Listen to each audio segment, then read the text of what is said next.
Hello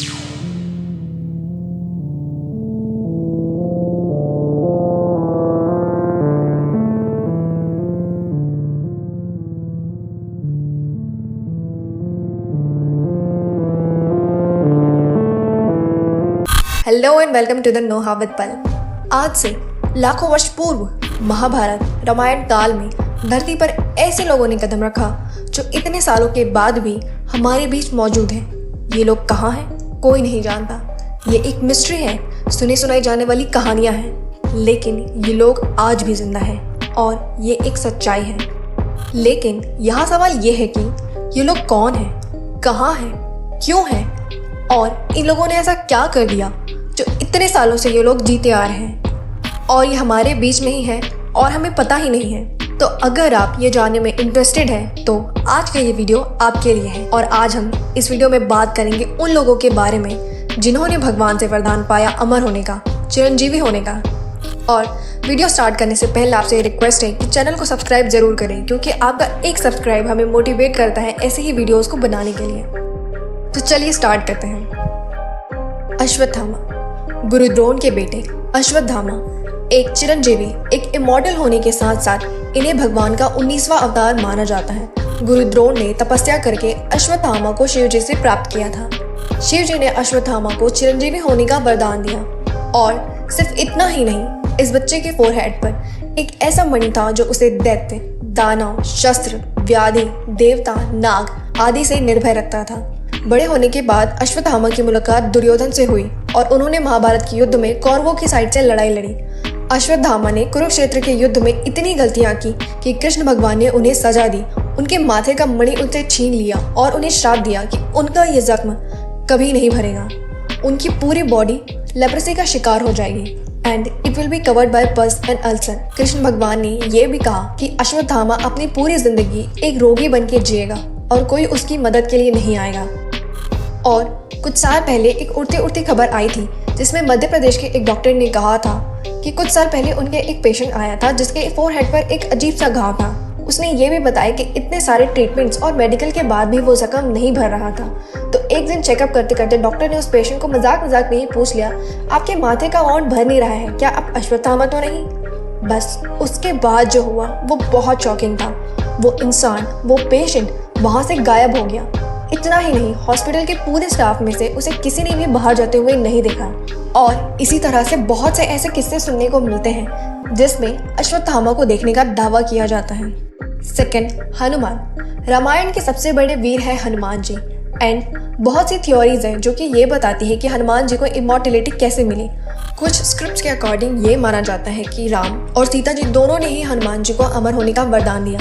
Valmiki Ramayan के अनुसार जब हनुमान जी माता सीता की खोज करते हुए लंका पहुंचे और उन्होंने भगवान श्री राम का संदेश सीता जी को सुनाया तो वो बहुत प्रसन्न हुई। इसके बाद माँ सीता ने उन्हें अमर होने का वरदान दिया।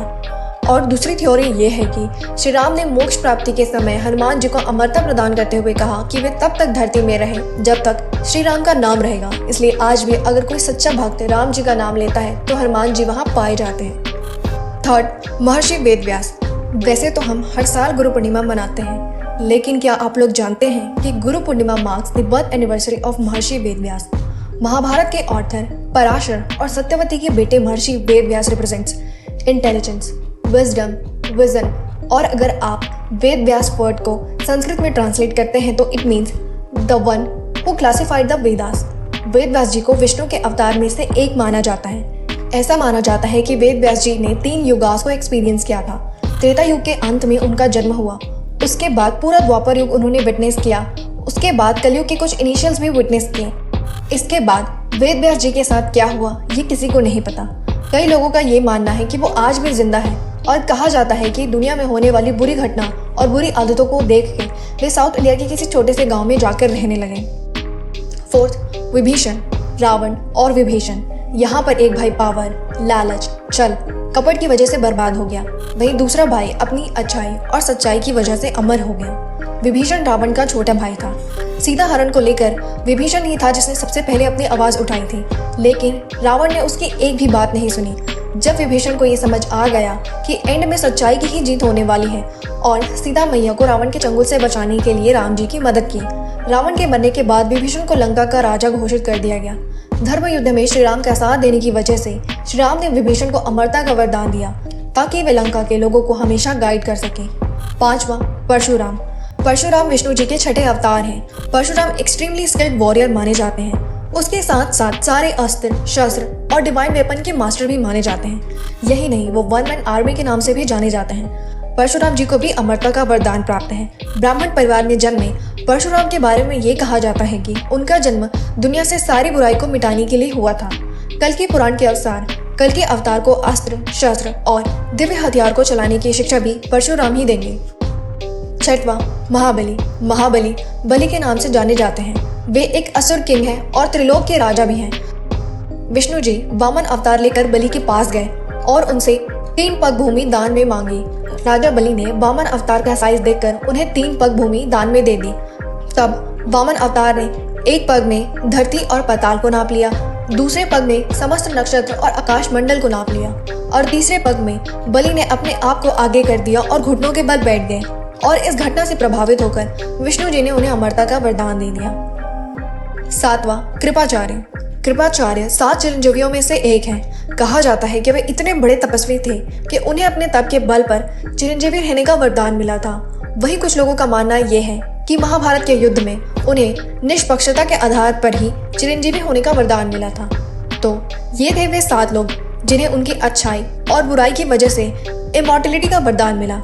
अगर ये इन्फॉर्मेशन आपको पसंद आई तो लाइक ज़रूर करें और आपका एक लाइक हमें मोटिवेट करता है ऐसे ही वीडियोस को बनाने के लिए। और जाते जाते वीडियो को सब्सक्राइब करना बिल्कुल ना भूलें। अपने फ्रेंड्स और फैमिली के साथ इसे शेयर करें और कमेंट करके ये ज़रूर बताएं कि इन सभी 7 चिरंजीवियों में से आपका फेवरेट कौन है और आप उससे कैसे इंस्पायर होते हैं। धन्यवाद।